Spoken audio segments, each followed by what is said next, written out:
ओम गणेशाय नमः। ओम नमः शिवाय। मैं निखिल ज्योतिष आचार्य आप सभी का मेरे चैनल पर पुनः स्वागत करता हूं। आशा करता हूं कि आप सभी स्वस्थ होंगे। महादेव की कृपा आप सभी पर सदैव बनी रहे। ये वीडियो मिथुन यानी कि जेमिनाई के लिए बहुत विशेष है, क्योंकि वीडियो है आने वाले सप्ताह यानी कि 14 अप्रैल से 20 अप्रैल 2025 के साप्ताहिक राशिफल के बारे में। कैसा रहेगा आने वाला सप्ताह मिथुन के लिए, जेमिनाई के लिए। जो मेरा साप्ताहिक राशिफल होता है वो प्रमुखतः चंद्रमा और उनकी गति पे आधारित होता है। चंद्रमा एक ऐसे विशेष ग्रह हैं जो बहुत तेज़ गति से भागते हैं और करीबन 2.25 से 2.5 दिन में राशि बदल लेते हैं। उनकी यही विशेषता नहीं है, उनकी विशेषता यह भी है कि वो मन के कारक हैं और जिस भी भाव में जाते हैं उसको एक्टिवेट कर देते हैं। तो जब इतनी तेज़ जाएंगे तो पूरे हफ्ते में अलग अलग भावों में जाएंगे और इसीलिए उनका डे टू डे एक्टिविटीज़ पर बहुत डायरेक्ट इम्पैक्ट पड़ता है और इसीलिए साप्ताहिक राशिफल की विशेषता बढ़ जाती है। ज्योतिष के माध्यम से थोड़ी बहुत गाइडेंस प्राप्त करने के लिए, ये समझने के लिए कि आने वाले हफ्ते में क्या संभावित है, अच्छा हो सकता है, बुरा हो सकता है, किन चीज़ों से बचा जा सके, इन सभी को समझने के लिए साप्ताहिक राशिफल अति विशेष होता है। यदि आपकी लग्न राशि या चंद्र राशि मिथुन है, दोनों ही गाइडेंस के लिए इस राशिफल को देख सकते हैं। जहाँ से आपको ज़्यादा सूट करता है, रिलेट करता है, वहाँ से इसको ऑब्जर्व कीजिए। व्यक्तिगत तौर पर मेरा मानना है लग्न राशि से देखेंगे तो अच्छा है। इनकेस नहीं पता आपको अपनी लग्न राशि, तो आप अपनी चंद्र राशि से भी इसको देख सकते हैं। शुरू करते हैं। चंद्रमा आपके पंचम भाव में रहेंगे यानी कि तुला में, ऑलरेडी वहीं पे होंगे और 14 अप्रैल को वहीं पे ऑलरेडी विद्यमान होंगे और 15 अप्रैल रात के 9 बजे तक वहीं पर गोचर करेंगे। चंद्रमा का पंचम भाव में आना अच्छा ही माना जाता है। आपके धन स्थान के स्वामी हैं और पंचम भाव में बैठे हैं। ये धन स्थान है, ये लक्ष्मी स्थान है, तो ये अपने आप में इंडिकेट कर रहा है कि धन प्राप्ति का योग आपका एक बन ही जाता है, लक्ष्मी प्राप्ति का योग बन ही जाता है। पंचम के चंद्रमा क्रिएटिव भी करते हैं, पंचम के चंद्रमा बुद्धिमता को भी शार्प करते हैं और यहाँ पे सूर्य की दृष्टि भी है जो पूर्णिमा योग इसको बना देती है। तो ये पूर्णिमा योग का प्रभाव है और मंगल का प्रभाव भी है। मंगल क्या है, आपके लाभेश हैं और धन स्थान में बैठे हैं, ऑलरेडी धन योग बना रहे हैं और चंद्रमा को एक्टिवेट कर दिया जो धन स्थान के स्वामी हैं। उत्तम क्वालिटी का धन योग आपका यहाँ पर बनता हुआ दिख रहा है। सूर्य उपचय भाव के स्वामी हैं और मंगल उपचय भाव के स्वामी हैं और मंगल एक और उपचय भाव के स्वामी हैं। तो मंगल और सूर्य का ये प्रभाव आपके अंदर बहुत दृढ़ता, संकल्प शक्ति, सकारात्मकता सब कुछ भरने वाला है। सूर्य के पूर्णिमा योग के कारण एक पॉजिटिव एटीट्यूड रहेगा, मंगल और सूर्य के कारण हिम्मत रहेगी और सूर्य मंगल दोनों मिलकर अग्नि तत्व हैं। तो पंचम को देख रहे हैं यानी कि बदलाव, नज़रिए का बदलाव यहाँ पर दिख रहा है।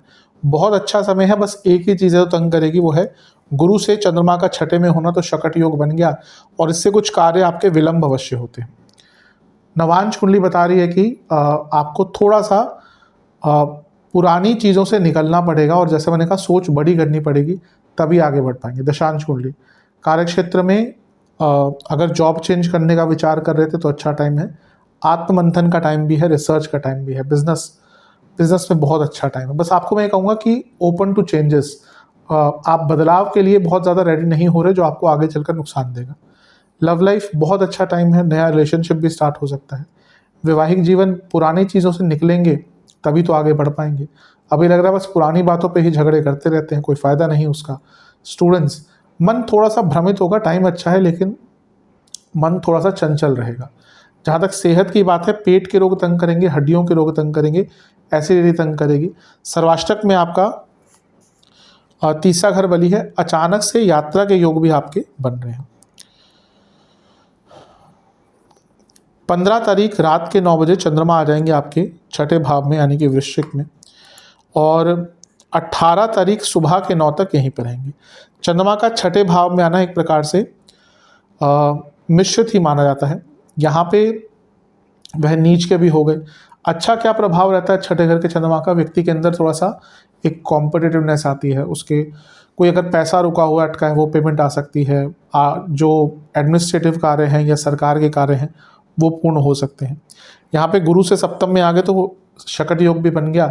दशमेश है और सप्तमेश है। बिजनेस में, करियर में कुछ महत्वपूर्ण बदलाव लाने थे, स्पेशली बिजनेस में अगर कुछ महत्वपूर्ण बदलाव लाने थे, कोई बड़े कदम उठाने थे, अच्छा है। अब यहाँ पे परिवर्तन योग बना है एक, कैसे चंद्रमा है मंगल की राशि में और मंगल है चंद्रमा की राशि में, तो ये 2 और 6 के बीच में परिवर्तन योग बन गया। ये करियर के लिए बहुत अच्छा रहेगा, क्योंकि दोनों ही अर्थ त्रिकोण हैं और यहाँ पर अगर बन गया ये परिवर्तन योग, ऊपर से 10वें घर के स्वामी बृहस्पति का भी प्रभाव, यानी कि रिकॉग्निशन आदि का टाइम है। इवन ये टाइम भी जॉब चेंज करने का बहुत अच्छा है आपका। बस ध्यान ये देना है, दूसरे छठे में परिवर्तन योग, मंगल नीच के चंद्रमा नीच के, तो ना कार्य क्षेत्र में थोड़ी बहस भी हो सकती है और आपको आपकी वाणी पर आपका कंट्रोल नहीं रहेगा। वाणी के कारण ना बहुत प्रॉब्लम्स होंगी, तो उस पर नियंत्रण जितना कर सकते हैं उतना अच्छा है। अदरवाइज हफ्ते का ये भाग भी आपका अच्छा ही दिख रहा है। नवांश कुंडली बता रही है कि थोड़ा सा अपने जीवन की जो खुशियां हैं ना उन पर ध्यान दीजिए। केवल पैसे की बात, खैर पैसे से खुशियां आती है नो डाउट, लेकिन बाकी छोटी छोटी चीज़ें ना, घर वालों के साथ टाइम बिताना, अपने लिए एक टाइम निकालना, इस पर ध्यान दें। दशांश कुंडली, कार्य क्षेत्र में अच्छा है सब कुछ, ऐसा बनेगा, गुस्से पर ध्यान दीजिएगा। बिजनेस में पैसा खर्च तो होगा, नुकसान भी थोड़ा हो सकता है, लेकिन ऐसा लग रहा है कि कोई इन्वेस्टमेंट का या कोई नया काम करने का अवसर भी मिलेगा, उस पर भी थोड़ा खर्चा हो सकता है। लव लाइफ, थोड़ा पैशन वापस लाइए, रिलेशनशिप में उसकी कमी दिख रही है। वैवाहिक जीवन, अगर कोई बात करनी है जो मन में है लेकिन नहीं कर पा रहे थे, तो ये टाइम है उसको करने का। हो सकता है आर्ग्यूमेंट भी हो जाए, लेकिन कभी कभी कोई बात जो मन में है उसको स्टार्ट कर लेना चाहिए, डिस्कस करना, ताकि आगे चलकर वो दिक्कत ना दे। स्टूडेंट, थोड़ा रिलैक्स रहेगा, ऐसा लग रहा है कि मन बहुत अशांत रहेगा। सेहत के दृष्टिकोण से गले के रोग, दांतों के रोग और एसिडिटी तंग करेगी। सर्वाष्टक में आपका अष्टम बली है, अचानक से कोई निर्णय ना ले, मन बहुत अशांत कभी कभी हो सकता है। 18 तारीख सुबह के 9 बजे चंद्रमा आ जाएंगे आपके सप्तम भाव में, यानी कि धनु में, और सप्ताह के अंत तक यहीं पर रहेंगे। चंद्रमा का सप्तम भाव में आना एक प्रकार से न्यूट्रल माना जाता है। अब वो धनेश है, जब भी सप्तम में आते हैं तो बिजनेस में लाभ मिलता है, और यहाँ से क्योंकि वो लग्न को देखेंगे तो ऑब्वियसली धन योग एक बन ही जाता है, तो ये एक अच्छा प्रभाव है। अब यहाँ पे प्रॉब्लम क्या है कि एक तो धनु में आ गए चंद्रमा और लग्न को देख रहे हैं, तो एंग्जाइटी बहुत बढ़ेगी, और फिर से वो शकट योग बन गया, क्योंकि जब भी चंद्रमा गुरु से 6-8 में होते हैं, या फिर कहिए सरल भाषा में या ज्योतिषीय भाषा में कहिए कि जब भी गुरु चंद्रमा में षडाष्टक योग बन जाता है तो शकट योग बन जाता है। तो ये फिर से बता रहा है कि आपका कोई महत्वपूर्ण कार्य अटकेगा। अब एक हफ्ते में अगर 2 बार शकट योग बन रहा है, यानी कि आपको अपनी टाइम मैनेजमेंट पर, अपने कार्य की गति पर, प्लानिंग पर बहुत ध्यान देना पड़ेगा। अब यहाँ पर शनि की दृष्टि है जो विषदोष बना रही है, और शनि अष्टमेश भी हैं या निश्चितता ला रहे हैं, तो कभी कभी डिप्रेसिव फीलिंग या एकदम मूड स्विंग्स या फिर अपने इमोशंस पर कंट्रोल ना रख पाना, ये भी आपको दिक्कत दे सकता है। तो हफ्ते का अंतिम भाग थोड़ा सा सेंसिटिव दिख रहा है, इस पर बहुत ध्यान देने की आवश्यकता है।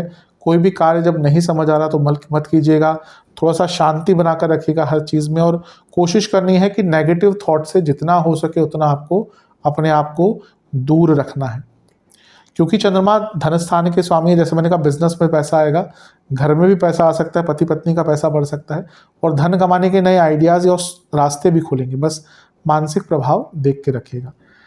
नवांश कुंडली बता रही है कि हर चीज़ को कंट्रोल करने की कोशिश मत कीजिए, नहीं कर सकते। दशांश कुंडली, कार्य क्षेत्र में रिकग्निशन का टाइम है, प्रमोशन का टाइम है। अगर सप्तम में चंद्रमा है भी तो अगर बातचीत चलती है तो हो सकता है, प्रमोशन की बातचीत चल रही है तो हो सकती है प्रमोशन आपकी। लव लाइफ, सॉरी बिजनेस में कहूँगा कि आप ना आपको बहुत चीज़ें बदलनी पड़ेंगी, और ये टाइम उस बदलाव की शुरुआत का है। कभी कभी क्या होता है, बिजनेस अच्छा चल रहा है, हमें दिख रहा है कि कोई दिक्कत है, लेकिन हम चीज़ें टच नहीं करते, ये सोच के अभी तो चल रहा है, क्या प्रॉब्लम है, थोड़ा सा बदलाव लाने की कोशिश की। लव लाइफ, एक ही चीज़ कहूँगा कि थोड़ा बड़ी सोच रखिए। छोटी छोटी बातों पे जो झगड़े हो रहे हैं ना, इसका कोई औचित्य नहीं है। वैवाहिक जीवन की जहाँ तक बात है ठीक है सब कुछ, कोई ऐसा टॉपिक मत छेड़ दीजिएगा जिसका कोई औचित्य नहीं बनता, अदरवाइज समय अच्छा है। जहाँ तक वैवाहिक स्टूडेंट्स की बात है, आत्ममंथन कीजिए, थोड़ा सा शांत होकर विचार करेंगे, आपके कई डाउट्स यहाँ पर क्लियर हो जाएंगे। जहाँ तक सेहत की बात है, एंग्जाइटी, बीपी की प्रॉब्लम और जोड़ों का दर्द, सर्वाष्टक में आपका पंचम भाव अत्यंत बली है। धन कमाने के कई नए आइडियाज़ आपको आ सकते हैं। उपाय के स्वरूप में ओम एक दंताय नमः मंत्र का 21 बार जाप करके गणपति जी को लड्डुओं का भोग लगाएं। आशा करता हूँ कि वीडियो काम आएगी। चैनल पे नहीं है सब्सक्राइब कीजिए, वीडियो को लाइक कीजिए। मिलता हूँ आप सभी से अगली वीडियो में, तब तक के लिए ओम नमः शिवाय।